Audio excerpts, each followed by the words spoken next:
Dr. Laura Havstad, and I'm going to demonstrate a model for tracking the relationship between the family system and symptoms in a family member. The digital family diagram app, designed by Dr. Patrick Stinson of Adana Media, is well suited to demonstrate this model of how the shifts in the family system lead to changes in symptoms of family members. And I've called this model a framework for clinical research based on Bowen theory. And a template for applying this model resides in the family diagram app, which you see on your screen, in the settings where it's called the Havstad model. So the variables of the Havstad model are changes in relationships. So that's represented by R. And R involves these symbols for the relationship patterns defined in Bowen theory: conflict, emotional distance, reciprocity, family projection, process, fusion, which is the other side of differentiation, emotional cutoff, and symbols for moving away from others. That would be moving away from contact in general or from some tension in that relationship, and moving towards, meaning moving towards contact or a comfortable closeness in the relationship, and then a symbol for defining self to the other. So the Havstad model hews close to the clinical hypothesis from Bowen theory, which is that the family relationships, changes in family relationships, lead to changes in level of anxiety and of family members, and shifts in anxiety levels often impact the level of functioning of the individual family members, and changes in anxiety and functioning levels in family members impact what's going on with symptoms, whether they're getting better or worse. So you can set this to your data from the setting tabs, and you can get a lot of instructions in the user manual on familydiagram.com for those of you who are users of the Family Diagram app. And also within the app are templates for the Papero model and the Stinson model, which you can also apply to your data. They just look at different questions. So on your screen is the diagram of someone who volunteered to be a subject in a weight loss study, who I will call Blue. You see her down at the bottom of your diagram there. And she was one of 28 overweight and obese individuals in the study who had achieved their goal weight. And the study showed that getting to goal weight for these folks started with sustained shifts in their family relationships. That was a serendipitous finding at the time. The changed family relationships led to reduced relationship pressures on the individuals in the study, and usually lower chronic anxiety for them. And this occurred before these individuals began the sustained effort it takes to reach goal weight. So this finding fit quite well with Bowen's clinical hypothesis that durable changes in symptoms follow from sustained shifts in family relationships, which reduce the emotional load on the symptomatic one, which is often followed by an increase in functioning. So that's where the Havstad model came from, this study. So as you enter information into the app, on the events panel, things that happen, or on the relationship panel about shifts in relationships, the the Family Diagram app generates automatically a spreadsheet of all the information that you've entered. So here's the date of the event or of the relationship shift. You can add where it happened if you like, the family members who it involves, when it was logged, and then these columns are for the variables that I'm tracking, which are the variables of the Havstad model. And I've separated out acute anxiety from chronic anxiety. I'll describe that in a little bit, what the difference is. And the app generates automatically from the information inputted that shows up on the spreadsheet. It also automatically generates, down at the bottom of your screen, a graphical timeline, which, as you move your cursor across time, represents the family at different points in time, both in terms of the relationship patterns, which you can see in the graphic symbols, and in terms of the different values of the variables that you're tracking. So you can track variables of the Havstad model or the other models, but you can also pick your own variables and track those.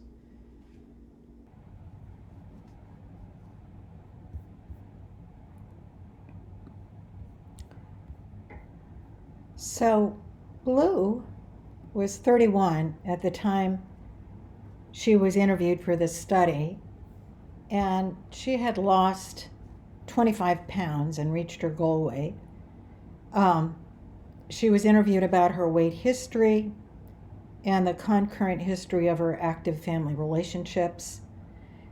And the interview was reviewed carefully to capture evidence of shifts in the family relationships and corresponding changes in Blue's level of anxiety and her functioning level, and then also her changes in weight.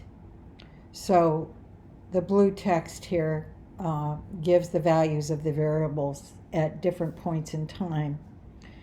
Now we're going to begin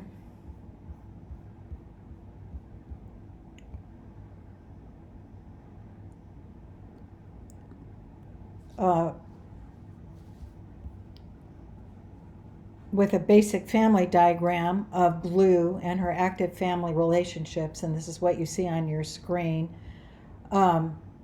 She had a basically positive relationship with her father, represented by the toward symbol, and she had a more tense relationship with her mother, represented by the away symbol. Her mother had emotional illness, so there was evidence of a projection process, represented by this symbol for projection. And Blue had a basically positive relationship with her mother's mother, with her maternal grandmother. So we're going to be tracking shifts in these relationships between 1971 and 1978, starting with the background period of 1971 to 1973, during which there were several nodal events that impacted relationships in Blue's family. So in October of 1971, her grandfather dies, and I don't have more information about its impact or what shifts might have occurred in the family around that. So the only things that are represented in the diagram and in the app are events and relationship shifts for which there was evidence in the interview. So the next event has to do with Blue's marriage in June of 1972.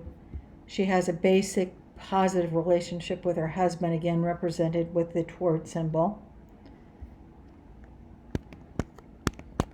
And then,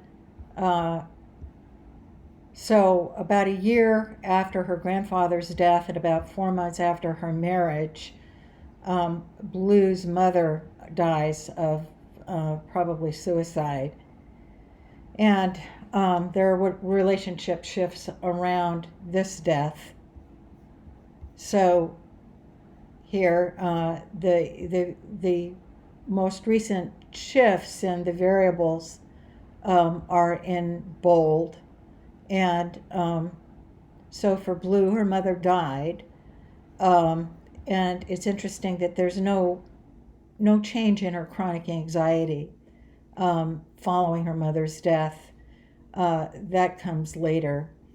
Immediately in the period after her mother's death, her father's anxiety goes up, and what Blue describes is that he took over the helping relationship with his mother-in-law and would visit her weekly to do help her out with chores and with errands. And this was not pleasant for him because the grandmother was disagreeable, not easy to be with. So his anxiety is up. I've noted the helping relationship with the reciprocity symbols, with the father functioning for the grandmother, at least functionally.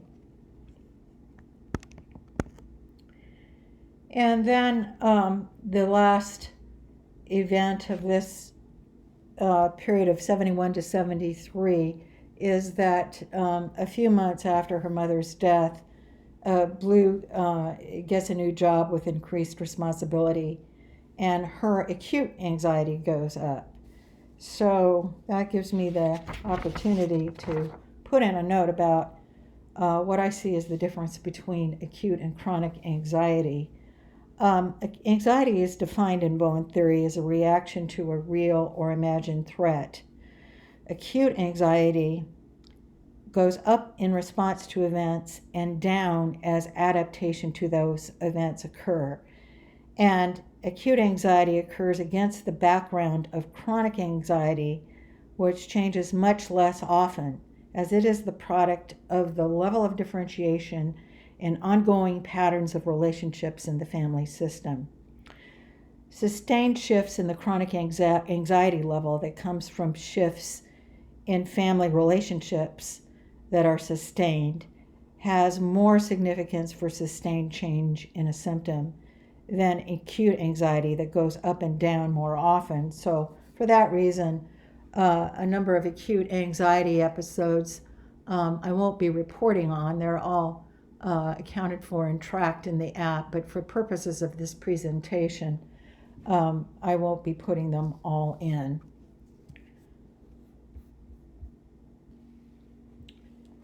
So now we're going to jump up in time to 1976 through 1977, which is a period of increasing chronic anxiety for Blue.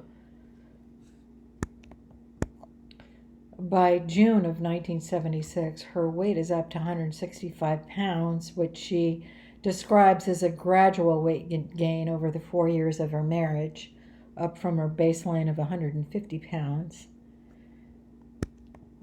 And then in July of 1976, her father has a heart attack. So this is a nodal event. And one of the things he does is he cuts off from his mother-in-law. He just sort of relieves himself of that duty, responsibility, burden, and disagreeable chore, and cuts off contact with her. And Blue moves into the helping relationship with her grandmother. So the reciprocity with Blue functioning for her grandmother functionally moves over to Blue and her grandmother. Her father's anxiety comes down with the distance from his mother-in-law, and her anxiety goes up, Blue's anxiety goes up in relationship to her father's heart attack, and she gets extremely focused for the first time on her mother's death in a way that's quite upsetting to her. Her anxiety is actually producing symptoms. She starts developing obsessive behaviors.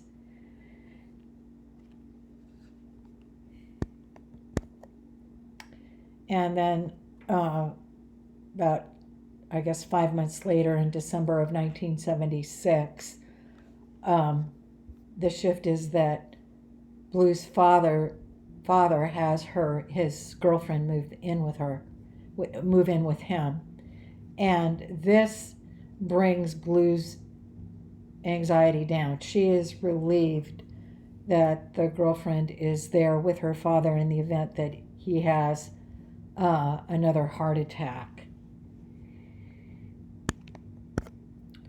So then, 8 months later, in 1977, Blue and her husband move. It's not a big move, it's to a nearby community.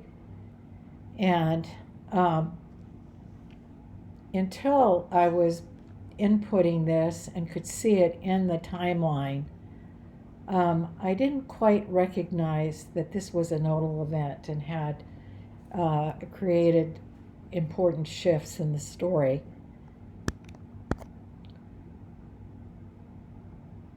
Because it was far enough away that Blue could not see her grandmother as often, and so her contact with her grandmother decreased. She was over there maybe every other week instead of every week. And her grandmother starts to get cantankerous with her, and the relationship between Blue and her grandmother shifts from its baseline no problem state to now it's tense and disagreeable for Blue as her grandmother's complaining and critical and dissatisfied. And Blue actually starts to get headaches, and she describes feeling bad about herself. Being in contact with her grandmother reminds her of her mother, brings up negative feelings around that. And so Blue moves towards her husband to complain about her grandmother. She moves towards her father to complain about her grandmother. Her father says, if you feel that way about it and it's causing you this distress, just don't see your grandmother. This same thing with her husband. He says, if you're having that difficulty with your grandmother, you shouldn't be seeing her.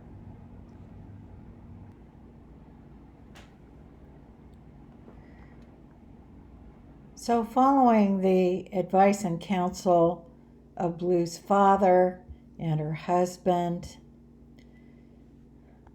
Blue goes along with them and cuts off from her grandmother. She stops seeing her. She considers herself available for emergencies only. And her headaches go away. She's feeling much better. She's feeling much better about herself. And her chronic anxiety goes down with this distance from her grandmother and the togetherness with her father and her husband, I guess you'd have to say, as triangles go.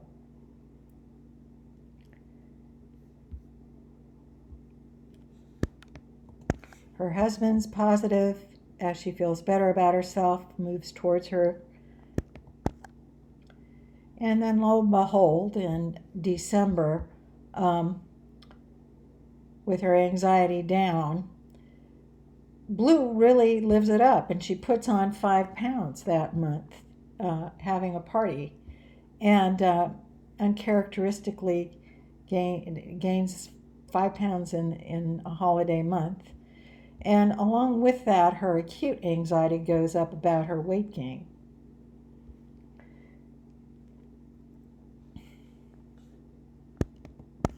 So move up to the beginning of March, a couple months later. She's at her highest weight ever of 170.5 pounds. And she starts to exercise and begins her diet to goal weight. Um, her functioning is up in the context of reduced anxiety and an uptick in the acute anxiety she feels about her weight. I saw this pattern often and came to realize that often people's problem solving will go in the direction of where their acute anxiety is pointing them. So she loses about 10 pounds in the next 11 days. She's down to 160.5 pounds.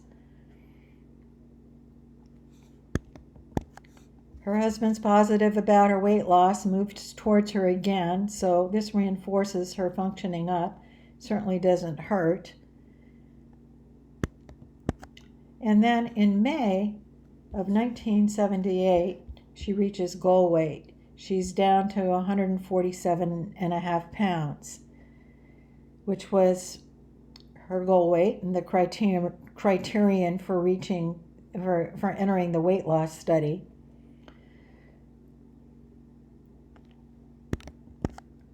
So the drop in chronic anxiety when Blue distanced from her grandmother does appear to be the critical family system shift preceding her diet to goal weight.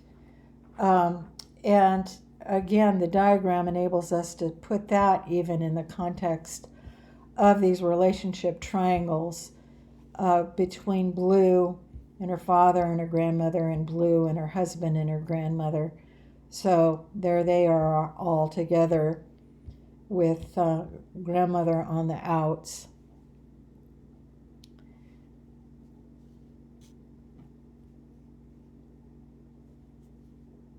I would not have seen this pattern except for seeing the anxiety shift down after shifts in the family relationships in 25 of the other 28 subjects of the weight loss study, which occurred about 6 to 12 weeks before they began their weight loss.